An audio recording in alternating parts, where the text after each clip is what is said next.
اویس قرنی رحمہ اللہ کے نام سے آپ سب واقف ہیں، یہ تابعی ہیں، نبی کریم صلی اللہ علیہ وسلم کے زمانے میں تھے، لیکن کسی وجہ سے آپ علیہ السلام کا دیدار نہ کر سکے۔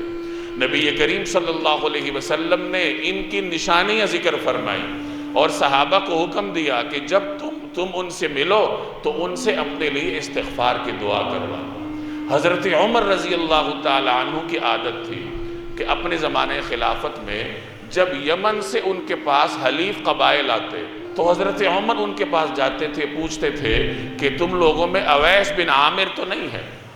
اسی طریقے سے پوچھتے پوچھتے ایک مرتبہ حضرت عمر اویس بن عامر تک پہنچ ہی گئے۔ جب انہیں پتہ چلا کہ یہ اویس بن عامر ہے تو حضرت عمر نے ان سے کچھ سوال کی، کیا تمہارا نام اویس بن عامر ہے؟ انہوں نے کہا جی میرا نام اویس بن عامر ہے۔ حضرت عمر نے پوچھا کیا تم قبیلہ قرن کی شاخ سے تعلق رکھتے ہو؟ انہوں نے کہا جی میں قبیلہ قرن کی شاخ مراد سے تعلق رکھتا ہوں۔ حضرت عمر نے پوچھا کیا تمہیں کسی وقت برص کی بیماری لاحق تھی جو اب ختم ہو چکی ہے اور 1 درہم کے برابر رہ گئی ہے؟ انہوں نے کہا جی مجھے برص کی بیماری لاحق تھی، میں اس کا مریض تھا، اب وہ ختم ہو چکی ہے، درہم کے برابر رہ گئی ہے۔ حضرت عمر نے پوچھا کیا تمہاری والدہ ہے؟ انہوں نے کہا جی میری والدہ ہے۔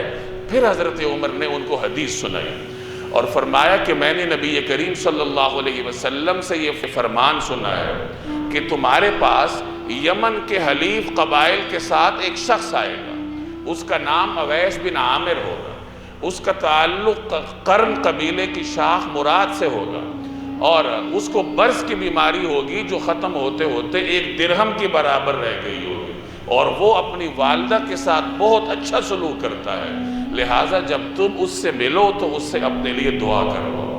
اب آپ اندازہ لگائیں نبی کریم صلی اللہ علیہ وسلم اپنے ایک امتی کی باقاعدہ نشانیاں ذکر فرما رہے ہیں کہ یہ نام ہے، اس قبیلے کا ہے، اس کو پہچاننے کا طریقہ یہ ہے، اور اس کی والدہ ہے اور وہ والدہ کا بڑا خدمت گزار ہے۔ تو یہ نشانیاں ذکر فرما کر حکم دے رہے ہیں کہ ان سے دعا کی درخواست کرو، ان سے اپنے لیے استغفار کرواؤ۔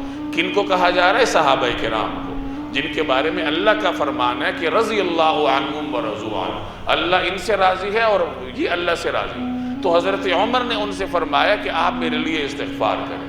حضرت عمر جو 10 مبشرہ میں سے ہیں، جنہیں حضور علیہ السلام کی زبان اقدس سے جنت کی بشارت اسی دنیا میں مل چکی ہے، وہ اویس بن عامر سے درخواست کر رہے ہیں کہ میرے لیے کیا کرو؟ استغفار کرو۔ تو انہوں نے حضرت عمر رضی اللہ تعالی عنہ کے لیے استغفار کیا۔